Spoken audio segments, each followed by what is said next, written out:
Vamos a dar comienzo a este conversatorio. Nuestro título es Planeamiento Estratégico Participativo, experiencias conceptualizadas. Estamos aquí presentes. Yo soy Isidoro Feldman, le voy a coordinar el conversatorio. Tengo aquí a Gustavo Luzman, Adrián Suárez y Natalia Sarkis. Cada uno de ellos después va a hacer su propia presentación respecto de su trayectoria y todavía no lo tenemos en línea, pero espero que pueda ingresar Sergio Whisky de Chubut, secretario de Salud de Chubut, y bueno, si se conecta será el quinto participante. Bueno, vamos a... Las reglas de juego son las siguientes para mis colegas. Tenemos aproximadamente 1 hora y cuarto de exposición y 15 minutos de intercambio. Pero podemos ser más breves y digamos, extender, digamos, limitarlo a 1 hora y tener media hora para intercambiar, que va a ser lo más interesante entre nosotros. Si es así, 1 hora dividido 5 son 12 minutos. Matemática pura. Entonces, yo cuando se cumplan los 10 minutos les hago una seña y a los 2 minutos cada uno hace una síntesis y pasamos a la exposición siguiente. El planeamiento estratégico participativo, para quien no lo conocen, es una herramienta, un instrumento de la tecnología. Y como vinimos sosteniendo varios de los que escribimos sobre este tema desde hace mucho tiempo, no hay tecnologías neutras. Las tecnologías están asociadas, son emergentes de un modelo de gestión, y estos modelos de gestión, a su vez, son emergentes de campos paradigmáticos. Razón por la cual, en esta introducción que yo estoy haciendo ahora, para dar un marco a las exposiciones de mis colegas, deberíamos brevemente hablar de qué es un campo paradigmático, cómo los campos paradigmáticos dan origen a modelos de gestión y cómo los modelos de gestión dan origen a tecnologías. Entonces veamos brevemente estos dos conceptos, campo paradigmático, modelo de gestión, y luego eso nos va a habilitar a conversar sobre el planeamiento estratégico participativo, como dije, es un instrumento. Desde el punto de vista de qué es un campo paradigmático, yo lo voy a definir como gruesamente lo voy a definir como una visión del mundo, gran visión del mundo. En este campo paradigmático que voy a considerar ahora, que es el que da origen después a un modelo de gestión del planeamiento estratégico participativo, esta visión del mundo habla de una sociedad multipolar. Esto implica la existencia de actores que tienen recursos y poderes diferenciales, ¿sí? Y esto da origen, a su vez, a la existencia de un juego social entre estos actores. Aquí aparece claramente la figura que voy a citar varias veces en esta charla, que es la de Carlos Matus. Y Matus sostenía que el juego social que se da entre estos actores básicamente está dirigido a adquirir, sostener o acumular poder. Y esto implica la existencia entonces de intereses sectoriales que entran en conflicto. Y el tema fundamental al cual también Matus hace referencia es cómo se resuelve el conflicto interno. Él cita 3 posibilidades de resolver el conflicto: a través de la cooperación, a través de la cooptación o a través del enfrentamiento directo entre los actores, donde las cosas se resuelven por la fuerza. Y nosotros enfatizamos, acá estamos hablando de experiencias conceptualizadas, y esto lo van a ver ahora a partir de la intervención de mis colegas. en todas estas experiencias que se van a ir citando, el concepto de la negociación aparece como un concepto central, ¿no? Y la negociación lo que implica no es el enfrentamiento por la fuerza, sino la resolución pacífica del conflicto. Y la resolución pacífica del conflicto implica la necesidad de generar acuerdos para articular intereses contrapuestos. Y esta articulación de intereses contrapuestos o de intereses sectoriales, la idea es que se articulen en función de algo que vamos a llamar el interés general. Y esto implica, a su vez, un proceso virtuoso que asegure el desarrollo equitativo entre todos los actores que están en juego en este juego social, como decía Matos. Y acá aparece la figura de un premio Nobel en Economía, que es Amartya Sen, que habló de dos elementos clave para asegurar este desarrollo equitativo, que son la libertad y la participación. La participación es un elemento central que luego vamos a retomar cuando hablemos de planeamiento estratégico participativo como tecnología. ¿Esto qué implica? Poner la mirada en el futuro, que haya un horizonte. Recordemos a Séneca, que hace más de 2000 años dijo que nunca tendrá viento favorable si no sabes a dónde vas. Y en función de este incentivo, de este horizonte, generar una visión compartida de futuro entre los actores. Aquí el rol del Estado aparece como clave, porque marca el rumbo y facilita los acuerdos. Y el último elemento que quiero mencionar es el elemento de la confianza. Es decir, todo esto es posible en la medida en que la confianza exista en el seno de esta sociedad o en el seno de una organización. Y aquí aparecen los aportes de Fukuyama, Goldman, y después voy a mencionar los aportes de Globe, a los cuales voy a hacer referencia más adelante para no sacar tiempo. A partir de este campo paradigmático, esta gran visión del mundo, emerge un modelo de gestión. Y este modelo de gestión ha tenido su evolución a lo largo del tiempo. Desde hace más de 170 años, el modelo de gestión predominante fue el burocrático weberiano. Hacia fines de los 70 aparece en la gestión pública el modelo individualista con el New Public Management, que básicamente es la importación acrítica de tecnología del sector privado al sector público. Y finalmente, la emergencia a partir de una crisis, que es la crisis del 2007, conocida como la crisis de las hipotecas subprime o la crisis de las hipotecas basura, como lo quieran llamar, empieza a generarse la emergencia de un nuevo modelo de gestión que vamos a llamar igualitario, participativo, horizontal, que asegura la gobernanza que en definitiva permite que los conflictos en una sociedad se resuelvan de manera pacífica. Muy bien, dos momentos históricos a rescatar, después mis colegas van a hacer referencia a esto. Una ya la mencioné, la crisis de las hipotecas, esto en el mundo, y en la Argentina la crisis también denominada la crisis del campo, crisis gobierno-campo en el año 2008-2009, que en un sector específico de la economía argentina, que fue el sector agroalimentario, agroindustrial, bueno, dio origen en aquel momento a un emprendimiento de planeamiento estratégico participativo que se llamó el Plan Estratégico Agroalimentario Agroindustrial Argentino 2010-2020. Muy bien.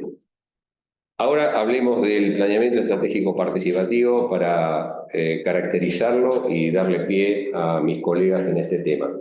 El planeamiento estratégico participativo, que es, nuevamente, repito, es un emergente de un campo paradigmático y de un modelo de gestión, está opuesto, se caracteriza por ser opuesto al planeamiento normativo. El planeamiento normativo es el que se hace en el escritorio, lo hacen especialistas, alejado de los actores, termina en un plan libro, ese plan libro tiene un destino final, que son las bibliotecas universitarias, no se aplica, no tiene carnadura en la sociedad que debería poder aplicar lo que el planeamiento normativo sugiere.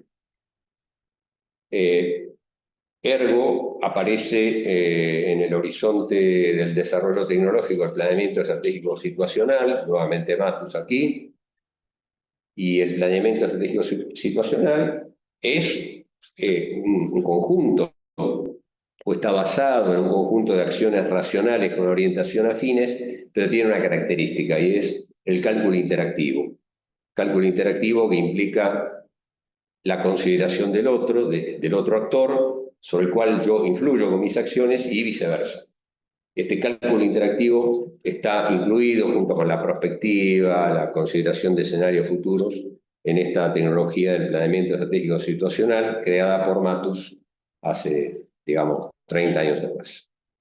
El rol del Estado lo vuelvo a enfatizar como clave en el planeamiento estratégico participativo y un elemento más importantísimo que es el tema del liderazgo. Todo esto se hace a partir de la figura de líderes. También aquí aparece Matus con una contribución sobre estilos de liderazgo. Él hablaba de los estilos chimpancé, Maquiavelo y Gandhi. Hay un libro sobre eso que recomiendo leer. En el chimpancé el fin soy yo, en el Maquiavelo el fin es el proyecto, pero muchas veces el proyecto se confunde con quien elabora el proyecto. Y en el Gandhi, y en el estilo Gandhi, el fin es el consenso. Y la base de todo esto es la fuerza moral. Entonces nosotros, en muchas de las experiencias que hemos desarrollado, el estilo Gandhi aparece como el estilo predominante, o el estilo recomendado, o el estilo requerido.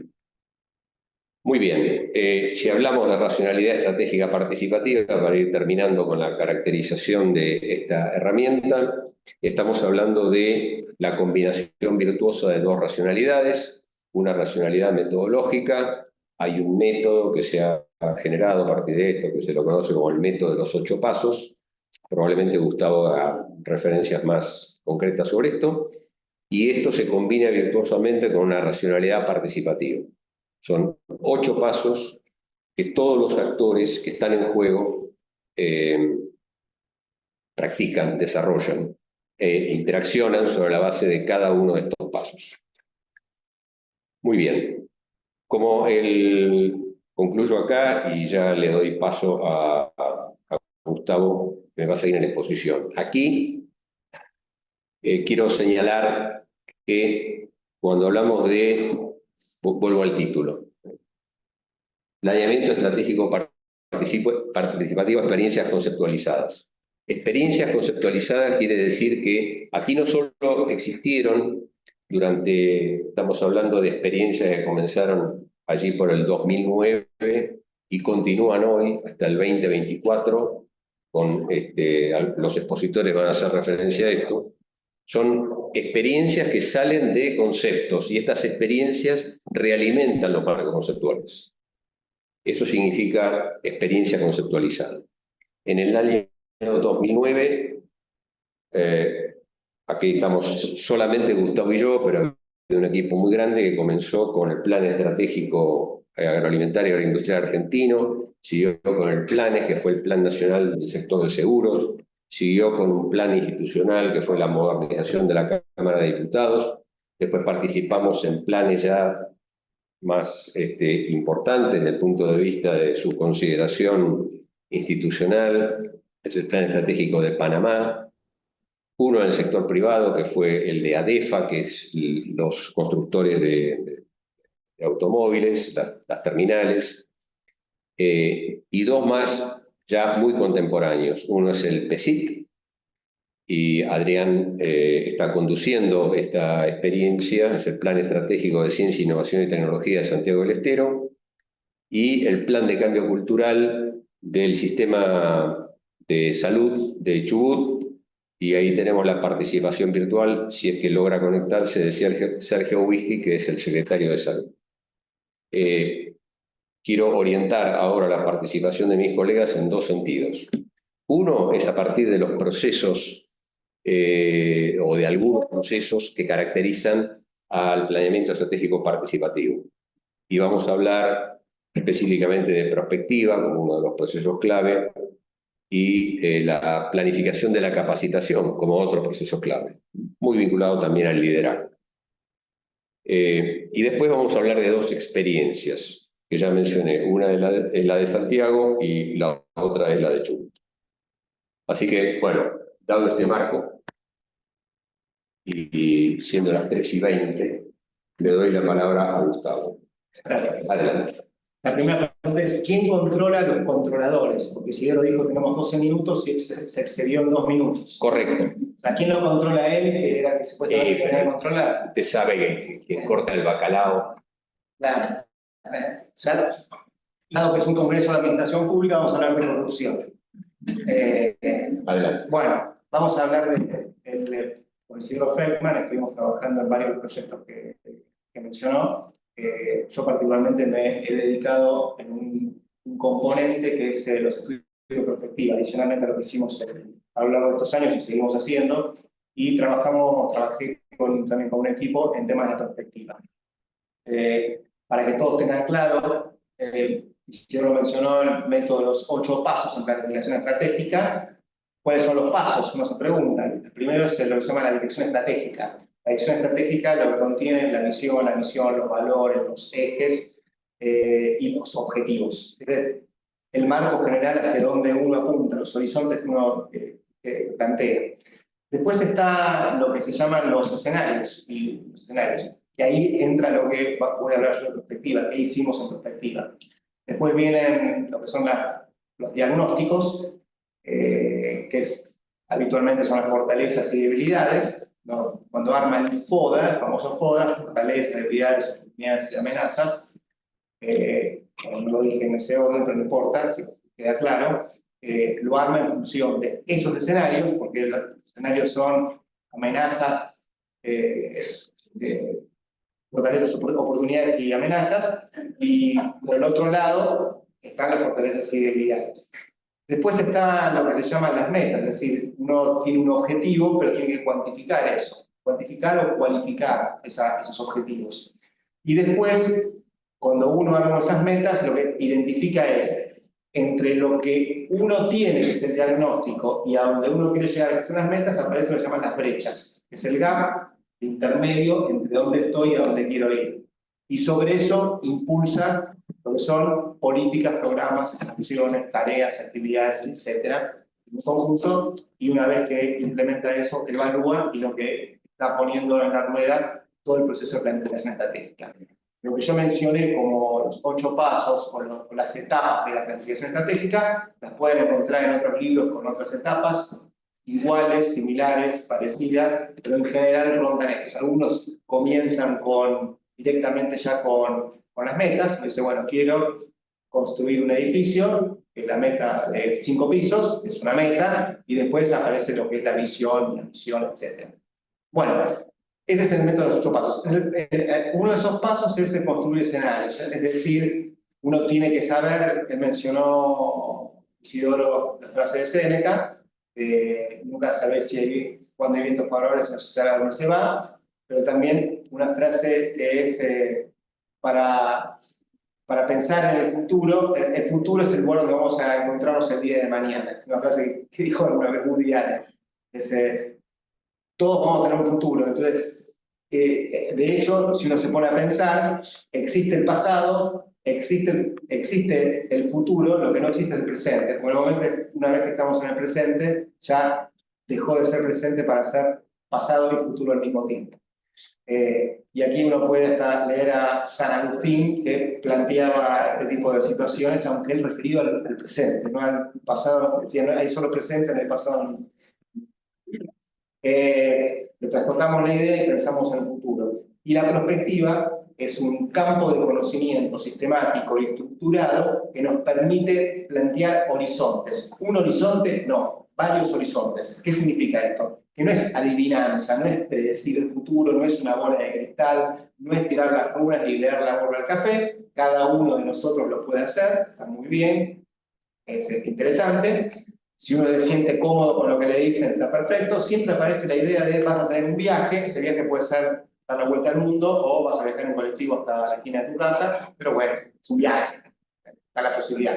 Pero en prospectiva se piensa de manera científica, con un campo interdisciplinario, diferentes expertos, profesionales, activistas, que están pensando de qué manera se va a desenvolver un sector, un área, una situación.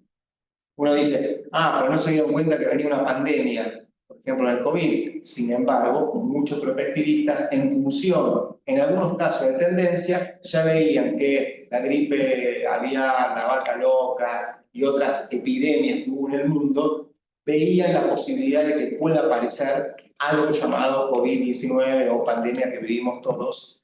Esto que estoy contando ahora, si lo digo dentro de 10 años, seguramente gente de la edad que está acá, o probablemente gente que está en internet mirando esto, no sepa qué es. Porque después de 10 años el COVID pasó a ser una anécdota en la vida de los seres humanos en su momento. Sobre la base de eso, de esa idea de perspectiva, construimos lo que fue una unidad de perspectiva de escenarios futuros, UPEF, en el INAP, que es el Instituto Nacional de la Administración Pública. Aquellos que no saben qué es el INAP, es un organismo nacional que se dedica a dar capacitación y, entre otras cosas, también investigación a nivel nacional a los empleos públicos. De eso va a hablar seguramente algo Natalia Sarkis. Sobre el encuadre de la UP, de la Unidad de Perspectiva de Escenarios Futuros, lo que empezamos es a estudiar de qué manera se comporta el empleo público, se comporta, perdón, la administración pública.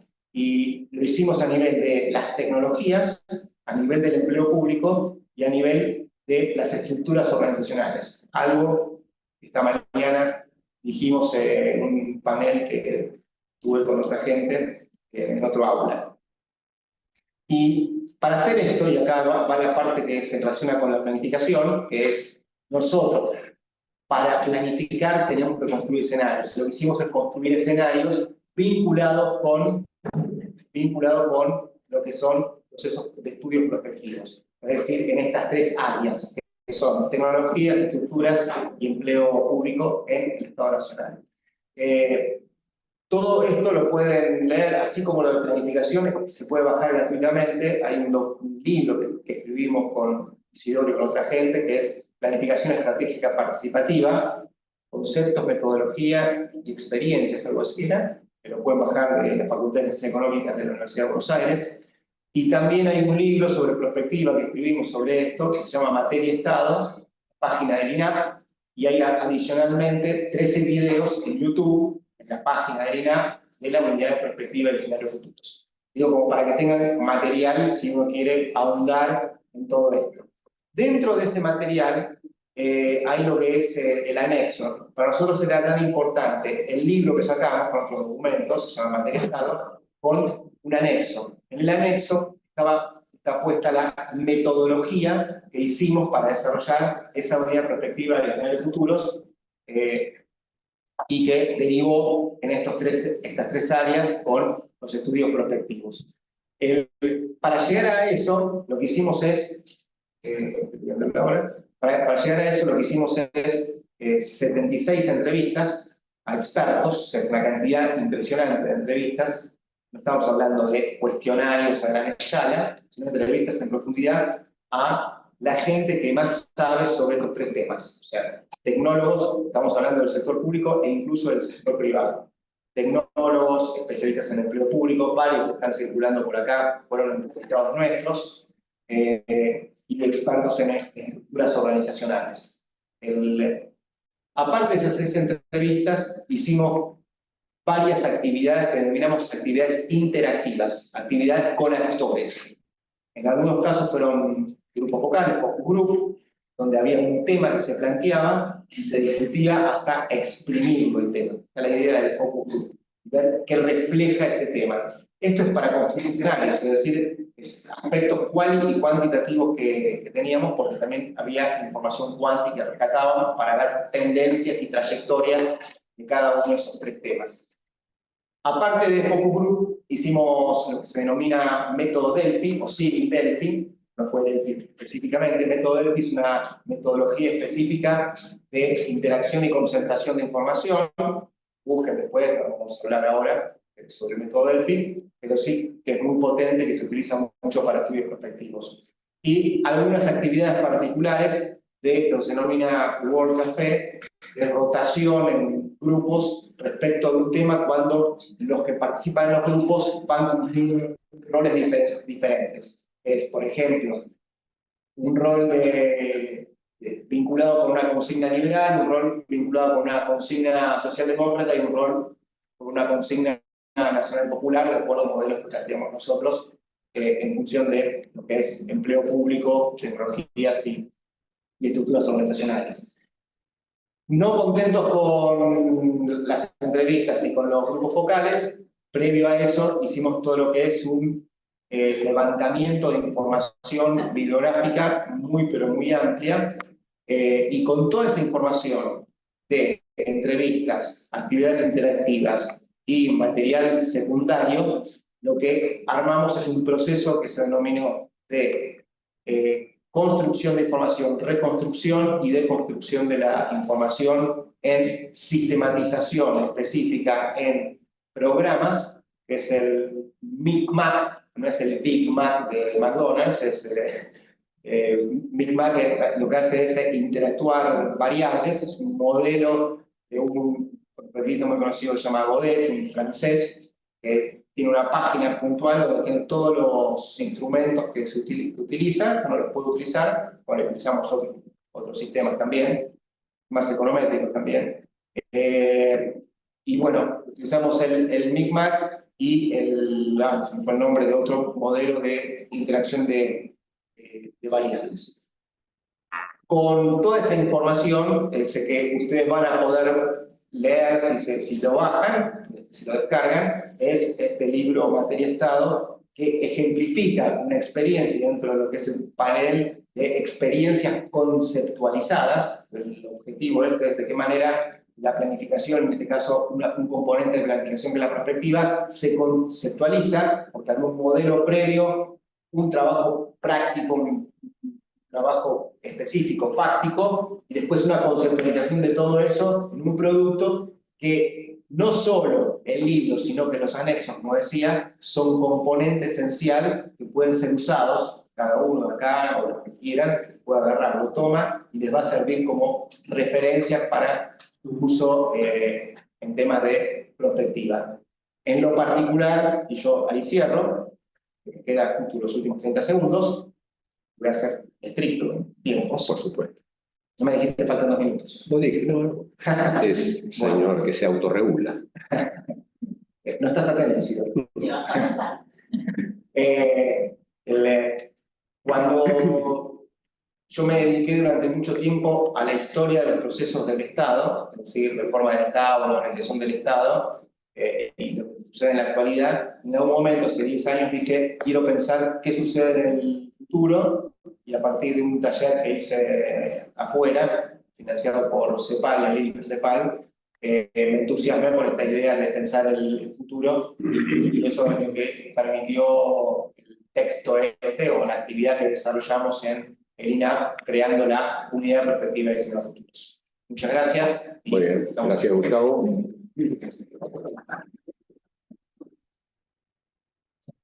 Natalia. ¿Qué tal? Buenas tardes a todos. Mi presentación va a ser un poquito diferente a las anteriores. Yo trabajo en el INAP, el Instituto Nacional de Administración Pública, ya fue mencionado, y dentro del INAP trabajo específicamente en la coordinación, en lo que se llamaba, porque ahora estamos sin estructura, así que no sabemos cómo se va a llamar, coordinación de articulación del Sistema Nacional de Capacitación. Esta coordinación es la que se ocupa de la interacción con todos los organismos de la Administración Pública Nacional.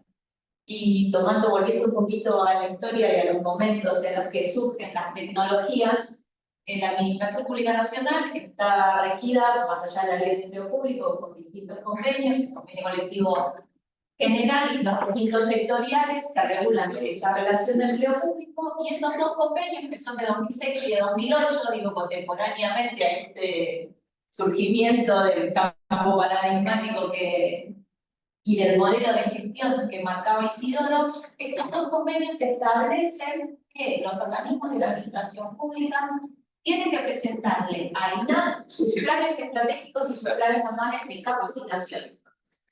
Esto es, ya la formulación del plan de capacitación específicamente no la hacen los organismos porque quieren, sino porque están obligados normativamente a hacerlo. Y desde la coordinación que les mencionaba, lo que nosotros hacemos es acompañar, en la medida que los organismos lo soliciten, acompañar esos procesos de planificación. Entonces, estos procesos de planificación pueden adoptar formas distintas dependiendo de las características de los organismos con los que nos vinculamos. En ese sentido, hay aproximadamente 105 organismos con los que trabajamos, 105 organismos de la Administración Pública Nacional con los que trabajamos, organismos que van desde instituciones que tienen 45 personas a instituciones que tienen más de 5.000. Instituciones que tienen áreas de capacitación que no existen como tales, sino que es una persona que lleva adelante los temas de planificación, a organismos que tienen equipos de planificación de más de 15, 20 personas y tienen una estructura en la pirámide organizacional de la institución. Esto genera escenarios muy distintos para planificar y posibilidades muy distintas de planificar. Desde la coordinación de INAP asistimos a todos estos. Entonces ahí podemos ver que estos procesos que los chicos como Gustavo mencionaban, de los pasos de la racionalidad metodológica, no siempre se llevan a cabo de la misma manera, y las lógicas participativas tampoco se llevan a cabo necesariamente de la misma manera, porque las condiciones institucionales y organizacionales en las que se realizan son bastante distintas. Sin embargo, todos comparten esa misma obligación que define el convenio de definir planes estratégicos y planes anuales. ¿En qué se negocia entonces este otro concepto que Isidoro mencionaba? Se negocian mucho, si bien él lo usaba, la negociación en otro sentido, yo la voy a usar, digo, se negocia la relación a los productos que se generan, se negocia en relación a los pasos de la metodología, se negocia en relación a las oportunidades de participación que surgen en estos procesos, y se llegan a acuerdos que permiten cumplir con la obligación normativa, pero por procesos no necesariamente similares, en una cuestión que a veces lo multiactoral que planteaba Isidoro hace un rato está planteado en el marco social en el que el Estado es un actor, pero hay otros actores sociales que interactúan, en los marcos que trabajamos nosotros, que es dentro del propio Estado y dentro de cada institución, porque es cada organismo el que hace su plan de capacitación y a su vez está INAP como órgano rector que apoya estos procesos, pero dentro de cada organismo también hay multiplicidad de actores que cumplen distintas funciones, manejan distintos recursos, tienen distintos intereses y a veces también tienen interés o no lo tienen en la capacitación. En este sentido, entonces, de los pasos metodológicos que tiene esta racionalidad que planteaba Isidoro originalmente y después que contaba paso por paso Gustavo hace un ratito, difícilmente todos se lleven a cabo esto de conceptualizar las experiencias, digo, de los 105 organismos que venimos acompañando desde 2008 en adelante, yo diría los 8 pasos en esos términos son pocos los que lo cumplen. Pero sí siempre con la lógica, o sea, si bien la metodología de pasos, que como decía Gustavo también, pueden encontrar en otros libros con otra cantidad de pasos, empezando por otros momentos,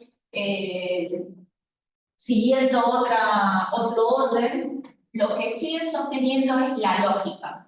Y esta lógica o racionalidad metodológica que tiene que ver con armar un plan con acuerdo a fines, ya sea un poco antes o un poco después, lo primero que tiene que plantear es a dónde queremos llegar. Y en ese sentido, además, la capacitación es un medio, porque no se considera a la capacitación como un fin en sí mismo. Si bien la capacitación es requerida en el marco del empleo público para el progreso en la carrera, la capacitación es un medio para algo más. Y es un medio en el contexto de la administración pública para dos cosas. Que los agentes puedan progresar en su carrera, pero también para que los organismos consigan sus fines de política pública. Entonces, si un ministerio X o un organismo descentralizado, el INTA, que hablábamos hoy, por ejemplo, quiere lograr un determinado objetivo de política pública, bueno, la pregunta del plan de capacitación es ¿qué aporta la capacitación en este sentido?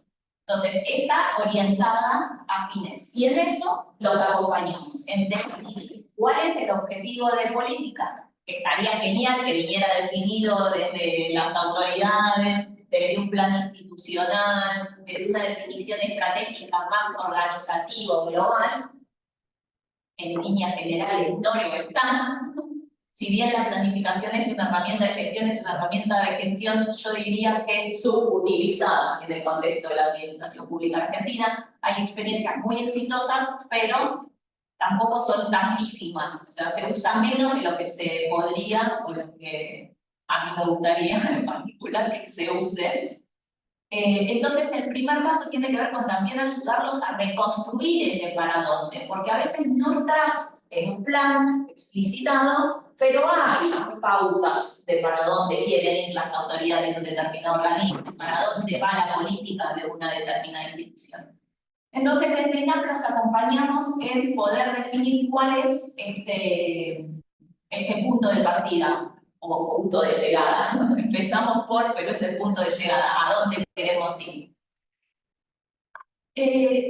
No solemos trabajar con escenarios, entonces esto que comentaba Gustavo de las perspectivas, si me escuchara Matus se querría morir porque me diría no se puede planificar sin escenarios porque hay un otro y no sabes lo que va a hacer el otro y si no planificas por escenarios no vas a poder llegar a donde querés llegar, pero bueno. Los escenarios, más que trabajar con escenarios y planificar por escenario, que es lo que sugiere la planificación estratégica situacional, en una lógica más vinculada al seguimiento y evaluación, que era el último paso metodológico que contaba Gustavo, lo que se hace es definir una determinada línea de trabajo e ir ajustando mediante el monitoreo y la evaluación de si esto está funcionando y si no, si hay que hacer ajustes a la planificación, se hacen en función de la evolución de la práctica y de la implementación y no porque se haya pensado antes. Sí se trabaja con la evaluación de la situación actual y sí se trabaja con la brecha y con los aportes o las líneas de capacitación que van a acompañar esa definición institucional. Respecto de las metodologías, Gustavo mencionaba el FODA. En algunos organismos se usa FODA, en otros organismos se usan otro tipo de metodologías como árboles de problemas, explicaciones situacionales. Esto depende de la cultura organizacional y lo que esto permita desarrollar. En general no trabajamos tanto con metas cuantitativas, sino más bien cualitativas. Y sí con esto de las líneas de trabajo. Me quería referir en los últimos 2 minutos que nos quedan a la otra lógica, a la participativa. Digo, esto era, Isidoro mencionaba que había 2 racionalidades que se compartían en estos procesos, la metodológica y la participativa. Hasta ahora me refería a la metodológica. En relación a la participativa, tampoco hay experiencias unívocas. La realidad de los organismos, como les contaba, son muy distintas, no solo en cantidad de personal, en equipos de trabajo y demás, sino que también son muy diferentes en cuanto a culturas organizacionales. Piensen que nosotros trabajamos con organismos como lo que era el Ministerio de Desarrollo Social o la Secretaría de Niñez e Infancia, o organismos que tienen mucha inserción territorial, a organismos también muy verticalistas, como pueden ser el Ejército, la Fuerza Aérea, cualquiera de las Fuerzas Armadas, que tienen otro tipo de estructura, no me refiero solo a estructura organizativa, sino también de cultura organizacional y impronta de trabajo, de lógica de la jerarquía, muy diferente también. Entonces, la posibilidad de abrir espacios de participación a los distintos actores institucionales varía mucho en relación con el tipo de organización que estemos hablando. En términos de conceptualización, cuanto más horizontal es la organización, más posibilidades de abrir espacios participativos hay. Cuanto más verticalista y jerárquica la institución, más dificultades suele haber para generar estos ámbitos participativos. Ahora, dos palabras que Isidoro mencionó medio al pasar, que tenían que ver con confianza y liderazgo. Estas dos cuestiones son básicas también para definir el tipo de racionalidad participativa que se puede implementar. Dependiendo del tipo de liderazgo institucional que haya y dependiendo las relaciones de confianza entre los actores, también la posibilidad o no de abrir a ámbitos participativos.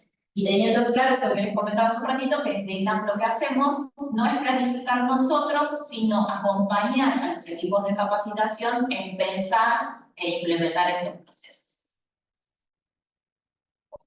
Muchas gracias.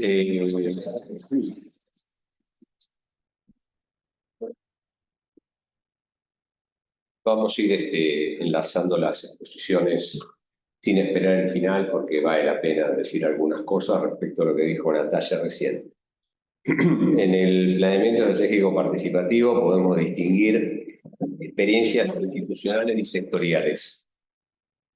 En algunos casos tenemos planes que apuntan al desarrollo o a la planificación de sectores, como vamos a escuchar ahora a Adrián mencionar el plan estratégico de Ciencia, Innovación y Tecnología de Santiago del Estero, o el caso de Sergio Whisky con el plan de cambio cultural en el sistema de salud de Chubut. Pero también tenemos planes institucionales que se desarrollan fronteras adentro de una organización, el caso que mencionó recién Natalia. Y Natalia no lo dijo, pero como esto está fuertemente inspirado en los aportes de Carlos Matus, quiero decir que Natalia trabajó con Matus hace ya algunos años atrás. A pesar de que es muy joven, era muy joven, mucho más cuando trabajó con Matus. Y de ahí vienen, y muchas gracias por mencionar algunos de los aportes. Bueno, Adrián, te comento lo siguiente. Vos sos ingeniero. Y acá tenemos planteado una oportunidad matemática. Teníamos un denominador grande y ahora lo tenemos más pequeño. Ergo, tenemos más tiempo. Gracias. Teníamos 5 participantes, pero lamentablemente el quinto no se puede conectar. Y Gustavo y yo, si querés, pido Gustavo, podemos asumir, pero muy brevemente, lo que iba a comentar Sergio, lo vamos a desarrollar nosotros, pero brevemente. Y ahora sí, lo escuchamos Adrián en una de las experiencias, digamos, sectoriales, que es el Plan Estratégico de Ciencia, Innovación y Tecnología de Santiago. Claro, muchas gracias. Santiago del Estero, a partir del año 2005, recupera la impronta de la investigación estratégica. Veníamos con 15 años de mucha inestabilidad política e institucional, por lo cual habíamos tenido 2 intervenciones, pero en 2003 con Schiaretti y en 2023 con Schiaretti y en 2003 con Lanús. A partir de la gestión del doctor Gerardo Zamora, comienzan una serie de instrumentos y políticas públicas para recuperar el planeamiento estratégico. Comienza la formulación de los PETs, los planes estratégicos territoriales. Había un ámbito de planificación nacional que era el COFEPLAN, Consejo Federal de Planificación, donde se compartían las 24 jurisdicciones metodologías, formas, experiencias, estudios de caso. Y a partir de esa metodología y de ese espacio, se confeccionaron los 4 PETs que más o menos cada uno acompañaba una gestión de gobierno que son 4 años. Ahí básicamente hay un planteo de visión, misión, modelo deseado, pero es muy conducente a lo que es obra pública. Le dicen diques, caminos, obras estratégicas como requisitos para el desarrollo. Para Santiago fue muy importante porque eso requirió una inversión muy importante en ese sentido, y gran parte de lo que plantearon esos proyectos se hicieron. Después cuando llegamos al año 2020, sin saber que era pandemia, para nosotros fue icónico porque nosotros cumplimos 200 años de nuestro bicentenario. Y 6 meses con antelación empezamos a trabajar los 11 ministerios para desarrollar acciones emblemáticas en el 2020 porque era nuestro bicentenario. Ustedes pueden recordar que en la Argentina primero fueron las ciudades, Santiago es más de las ciudades, la primera fundada. Después en 1820 se fundó la provincia. ¿Le puedo ver que venga acá o se intercambien los lugares? Porque lo escuchan acá y se escucha mejor, sí. Claro. Está acá. ¿Cómo no? No, ahí. Mejor de corazón. Ahí está el micrófono. Dale, Este es bueno. el micrófono, así que si se sientan por acá, se va. Listo. Entonces, ¿aquí? A ustedes. Bueno. Y en el año 2020, la propuesta nuestra fue al gobernador el planteo de las 7 metas del Bicentenario. 7 metas del Bicentenario. Esas metas tuvieron una amplia participación en cuanto a la definición y el consenso. Y básicamente la primera plantea una mejora de la contribución del Producto Bruto Geográfico al PBI nacional. Santiago es muy baja la contribución, se planteó duplicarla de la mano de la innovación productiva. La segunda, el agua, llevar la cobertura del 40 al 70%. Somos el semiárido, hace falta mucha agua en Santiago. La tercera planteó un plan universal de salud un año antes de la pandemia. La cuarta es la integración de la educación con el mundo del trabajo. La quinta, gestión por resultado. La sexta, ordenamiento territorial. Y la séptima, energías alternativas. Se lo planteó o adecuación de los planes estratégicos institucionales, sectoriales, los consejos profesionales, solo que fue un año muy particular porque fue de pandemia. Luego de ese alto nivel de consenso, en ciencia y tecnología, consideramos que teníamos que poner más foco, un doble clic, en lo que son los sectores productivos y clásicos de Santiago del Estero. Para ello, en alianza con CEPAL, Comisión Económica para América Latina y el Caribe, se trabajó durante un año en un documento, todos estos documentos son públicos, yo después les puedo dar el acceso a ellos, que se llamó Lineamientos para la Transformación Productiva de Santiago del Estero. Con CEPAL se caracterizaron esos sectores, se analizaron los tradicionales, los de diversificación y los estratégicos. Y en los estratégicos nos quedó el sector agroalimentario y agroindustrial. Santiago es primero en algodón del país, primero en ganadería del NOA, tercero en maíz del país, primero en caprino del país, se los caracterizó. Pero planteó que había que trabajar economía del conocimiento, el cambio de la matriz energética y la integración virtuosa del turismo con el deporte, que Santiago está invirtiendo mucho en eso. De los Pérez, las 7 metas del Bicentenario y lineamientos para la transformación con CEPAL, decimos de ciencia y técnica, tenemos que tener nosotros un plan estratégico. Buscamos el asesoramiento de Isidoro, de Gustavo, muy agradecido a todo el aporte académico y metodológico. Se trazó la metodología con las racionalidades que ellos ya explicaron. Y si aquí hay alguien ansioso, la paciencia del santiagueño, que nos llevó un año poder formularlo. Trato de decirlo eso en el sentido que nadie dejó de gestionar, nadie suspendió un congreso, nadie dejó de hacer nada, porque en paralelo había que formular el plan estratégico. Yo considero que no lo hubiésemos hecho si en el 2021 no hubiésemos consolidado un convenio que se llama el Sistema Integrado de Ciencia, Innovación y Tecnología.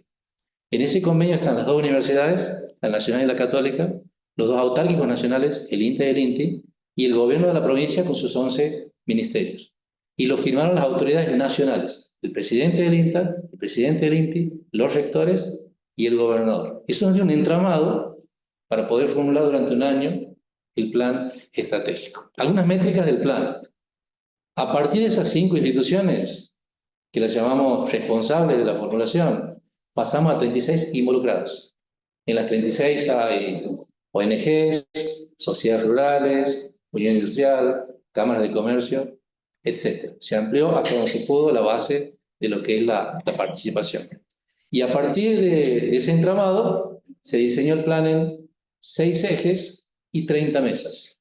Por ejemplo, un eje es el eje económico, tiene 11 mesas. Una mesa es algodón, ganadería bovina, caprina, apicultura, turismo, etc. Otro es un eje científico-tecnológico. Otro un eje ambiental, suelo, agua, clima.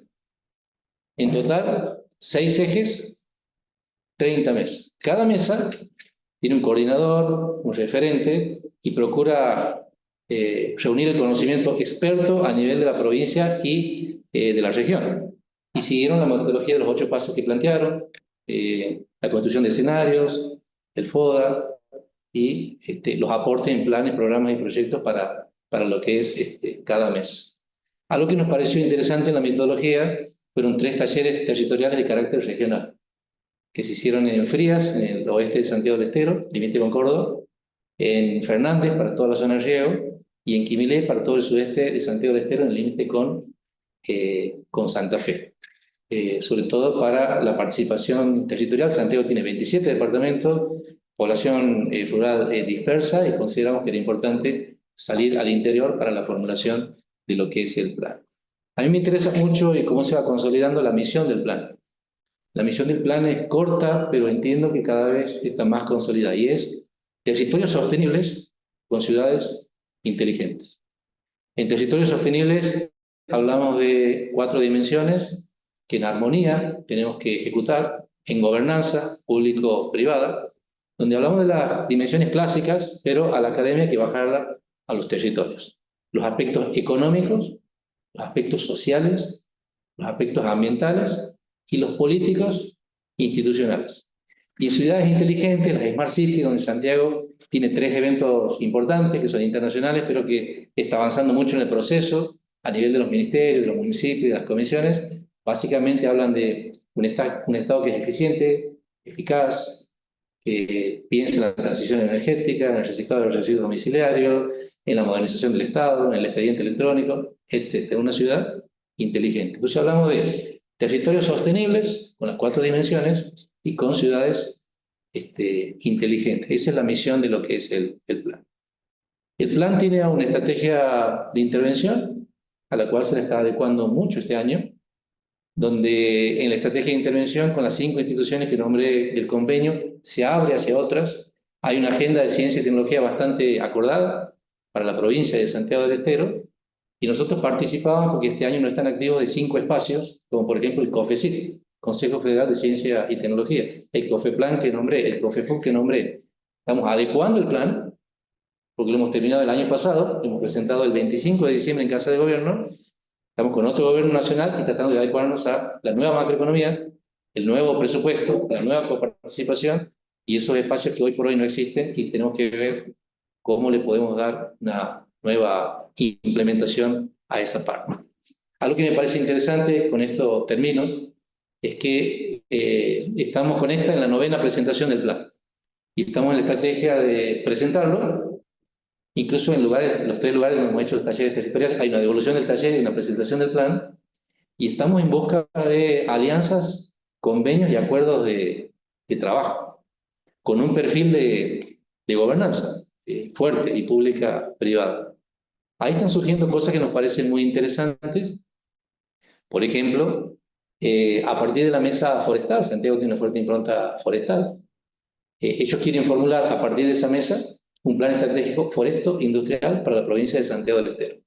Así que nosotros acercamos la metodología, la experiencia, los expertos, y ellos hacen su camino. Cuando nos presentó en el Ministerio de Salud para los distintos estamentos de salud, entre otras cosas, le interesa darle conformación a un consejo como el que nosotros tenemos en el ámbito del plan, pero para salud. Decían, si nosotros teníamos esto en el ámbito de la pandemia, nos hubiese ido mucho mejor en términos de gestión. Este es el momento de que nosotros lo formulemos. Y así, en distintos estamentos, distintos acuerdos e implementaciones de lo que es este plan. Finalmente, están surgiendo algunos estudios. Hay uno destacado que se va a presentar dentro de un mes con CEPAL, que claro, tal vez uno de los sectores más disruptivos para Santiago que plantea el plan es la economía del conocimiento, que va de los servicios informáticos, la programación, la nano, la bio, hasta la industria audiovisual. Así que a partir del plan, viendo la importancia de eso, se viene trabajando hace 6 meses y se va a presentar una publicación. Como Santiago del Estero no es un lugar tan desarrollado y tan vasto en esa temática, tiene casi nivel de censo. Se ha entrevistado creo que a 37 actores y no pasan de 40. Así que para ver dónde está ese sector, la construcción de escenarios y cuál es la política pública para poder acompañarlo. O sea que está dando lugar a áreas de vacancia, a nuevas investigaciones y a sectores estratégicos para lo que es ciencia, innovación y tecnología. Hasta ahí está el plan, Isidoro. Muchas gracias. Bueno, gracias, Ariel. Bueno, Gracias a usted. vamos a hacer una síntesis de lo que iba a exponer el secretario de Salud de Chubut, que lamentablemente, por razones de distancia, etcétera, no se pudo conectar. Y está también referido de su plan sectorial, referido al sector salud de la provincia de Chubut. Y bueno, estamos trabajando con Gustavo dando asistencia técnica a la provincia, a la Secretaría de Salud y al sector sobre este tema. Yo creo que es uno de los planes estratégicos más difíciles que nosotros vamos a enfrentar, porque lo que quieren hacer en el sistema de salud es ni más ni menos que cambiar la cultura.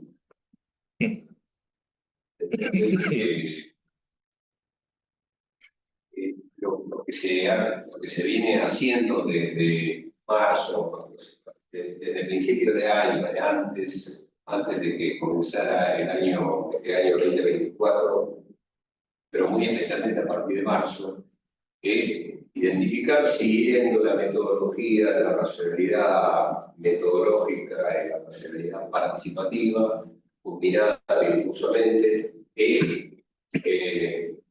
plantear un plan de cambio cultural para el sistema de salud. Para lo cual, Adrián, vos te vas a acordar seguramente lo que planteábamos en el desafío del Estero, digamos que es difícil plantear un plan sectorial Si no está el puede provincial, ser sin que hubiera definido un plan provincial.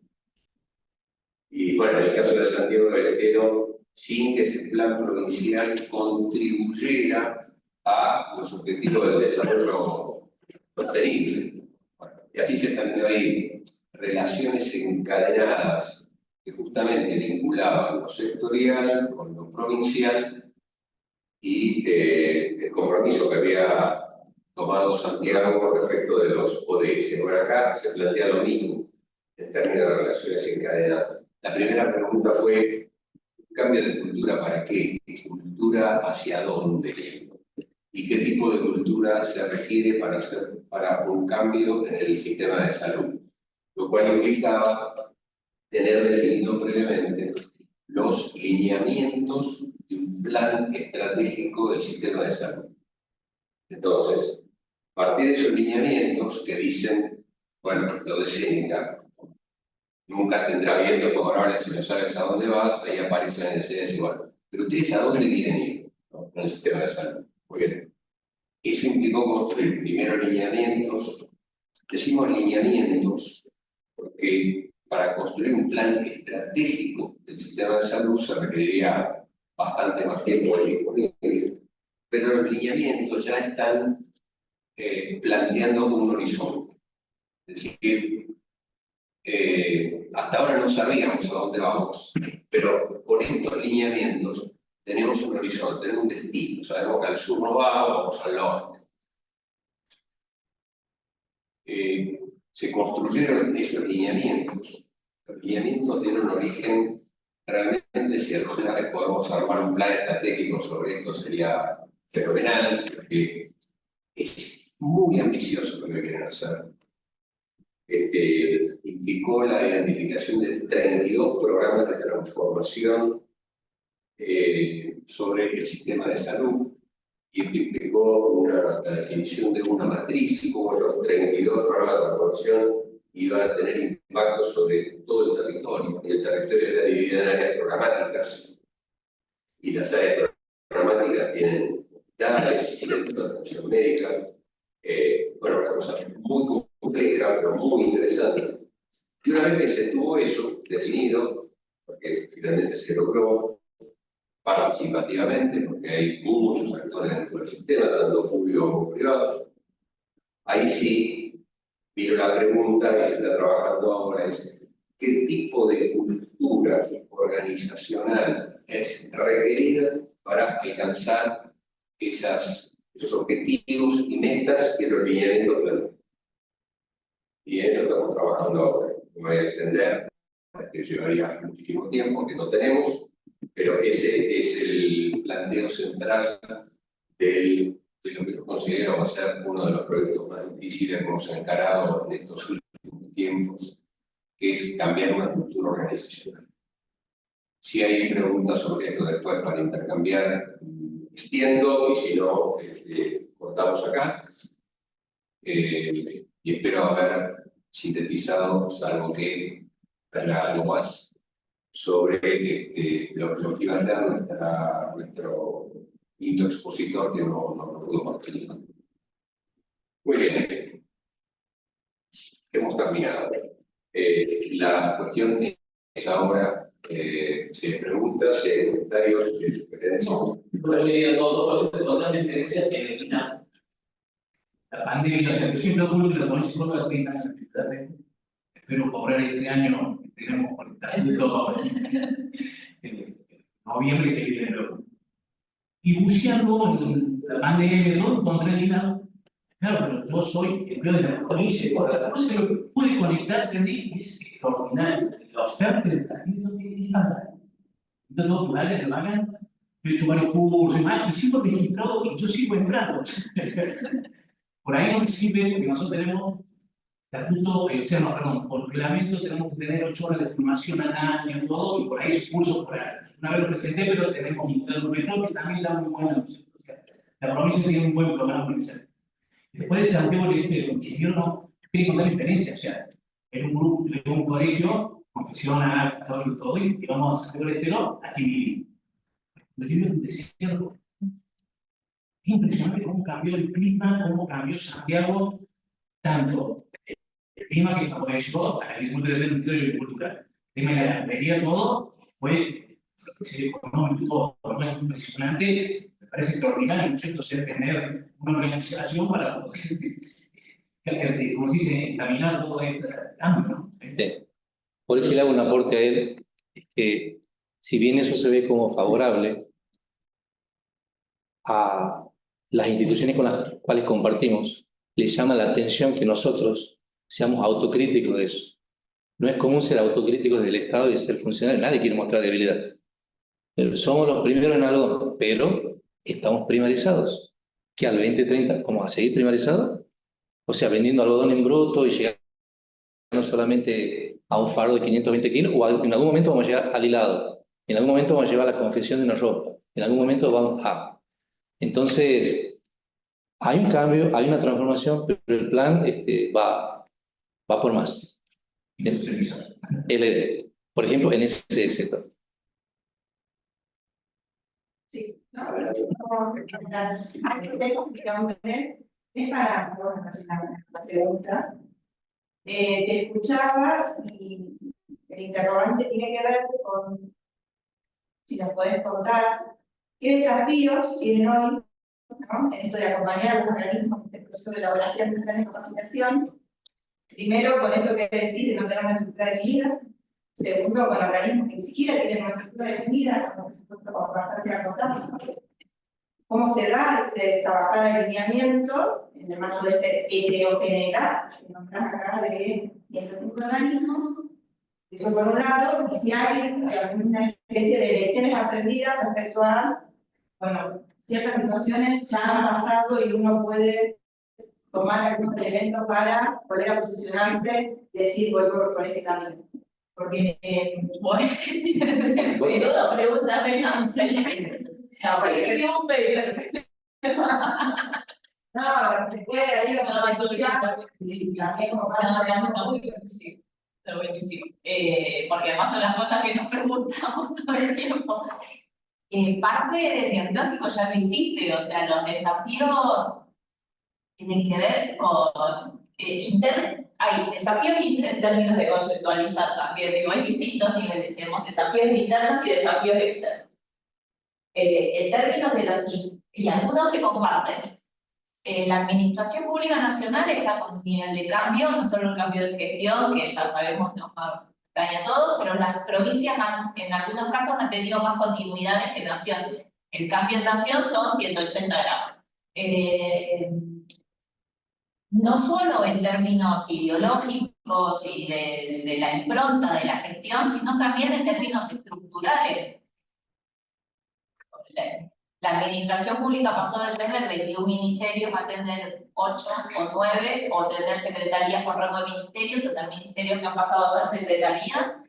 Muy pocos son los organismos públicos que tienen una definida, no solo el INAP no lo tiene, nosotros el INAP ha pasado a formar parte de un nuevo, de noveno ministerio creado tardíamente de la regulación y transformación del Estado. Este ministerio todavía no tiene estructura, o sea, todos los ministerios tienen estructura al primer y segundo nivel, entre ministros, secretarios, subsecretarios, las primeras líneas, no tienen estructura para abajo. El INAP era una subsecretaría, sabemos que dejó de serlo porque las estructuras hasta subsecretaría no están, entonces ya sabemos que subsecretaría no somos, pasaríamos a ser dirección nacional. Esto es un gran problema, o en términos, por ahí más que un problema, un gran desafío, porque estamos trabajando sin autoridades específicas del instituto.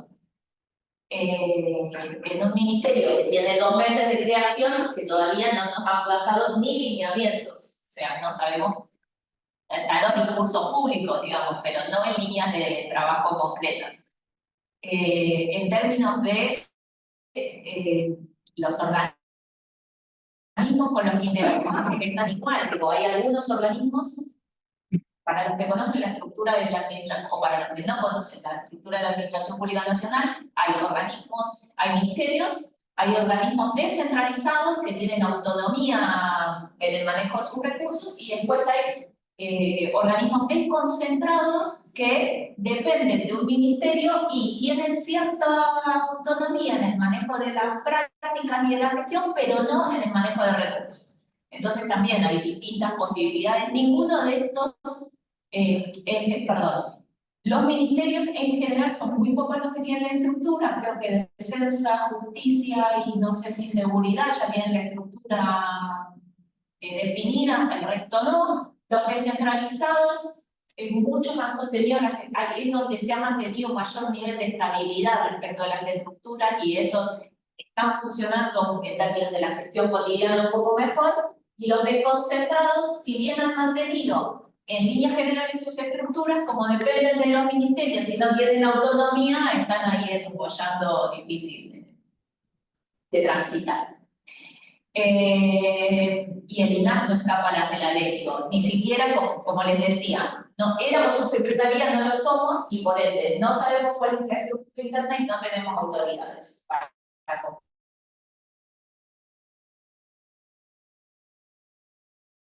complejizar. Y tienen que estar formulando planes estratégicos nuevos. O sea, estamos en la peor coyuntura posible, porque uno podría decir, bueno, ya tenemos el plan estratégico y solo queda formular el plan anual. No. Y en un contexto, además, en que los equipos están mutando, ha habido despidos, o más que despidos, no renovaciones de contratos, estamos en una situación de incertidumbre porque vencen ahora, el 30 de septiembre, muchos de los contratos, tampoco sabemos ni cuánto vamos a hacer. En términos de posibles respuestas, digo, una respuesta desde INAP ha sido, porque INAP es el responsable como órgano rector del Sistema Nacional de Capacitación, una de las